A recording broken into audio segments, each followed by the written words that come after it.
ನಮಸ್ಕಾರ, ಎಲ್ಲರಿಗೂ ನನ್ನ ಚಾನಲ್ಗೆ ಸ್ವಾಗತ.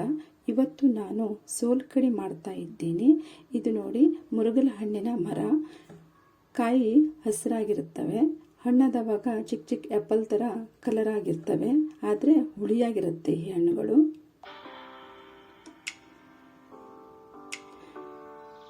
ಹಣ್ಣುಗಳನ್ನು ತೊಗೊಂಬಂದ್ಬಿಟ್ಟು ಚೆನ್ನಾಗಿ ತೊಳ್ಕೊಳ್ಬೇಕಾಗತ್ತೆ. ತೊಳ್ಕೊಂಡು ಹಣ್ಣಾಗಿರೋದನ್ನು ಒಂದೊಂದಾಗಿ ಬಿಡಿಸ್ಕೊಳ್ಬೇಕು. ಸಿಪ್ಪೆ ಮತ್ತು ಬೀಜನ ಸಪ್ರೇಟಾಗಿ ಇಟ್ಕೊಳ್ಬೇಕಾಗತ್ತೆ.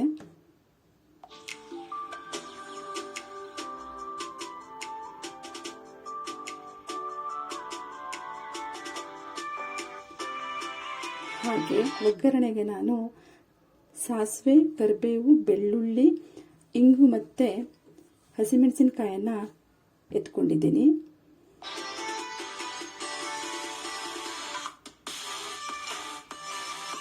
ಸಿಪ್ಪೆಗೆ ಮತ್ತು ಬೀಜಕ್ಕೆ ಸ್ವಲ್ಪ ಉಪ್ಪನ್ನು ಸೇರಿಸ್ಕೊಂಡು ಇಟ್ಕೊಳ್ತಾ ಇದ್ದೀನಿ.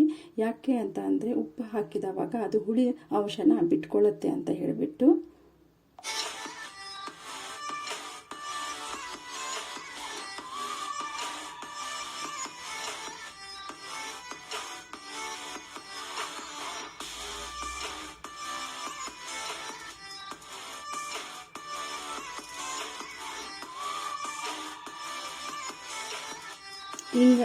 ಇಂಗನ್ನು ಹಾಕ್ಕೊಳ್ತಾ ಇದ್ದೀನಿ.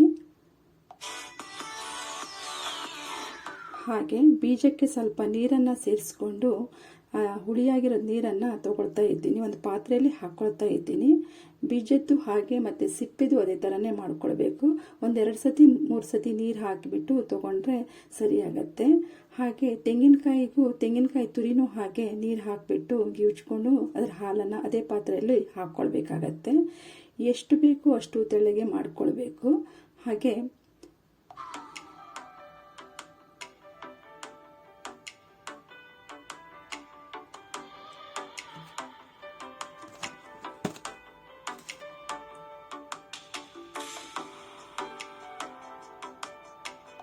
ನಮಗೆ ಎಷ್ಟು ನೀರು ಬೇಕು ಅಷ್ಟು ನೀರು ಸೇರಿಸ್ಕೊಳ್ಬೇಕು.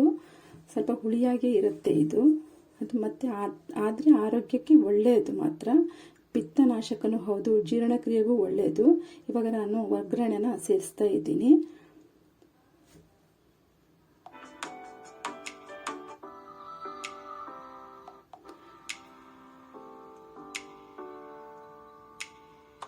ಕೊತ್ತಂಬರಿ ಸೊಪ್ಪನ್ನು ನಾನು ಮೇಲಿಂದ ಹಾಕಿದ್ದೀನಿ.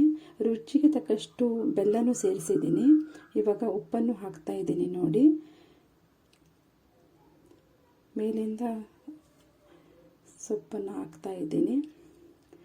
ಈ ವಿಡಿಯೋ ನಿಮಗೆ ಇಷ್ಟ ಆದರೆ ಶೇರ್ ಮಾಡಿ, ಲೈಕ್ ಮಾಡಿ, ಸಬ್ಸ್ಕ್ರೈಬ್ ಮಾಡಿ. ನೋಡಿದ್ದಕ್ಕಾಗಿ ಧನ್ಯವಾದಗಳು.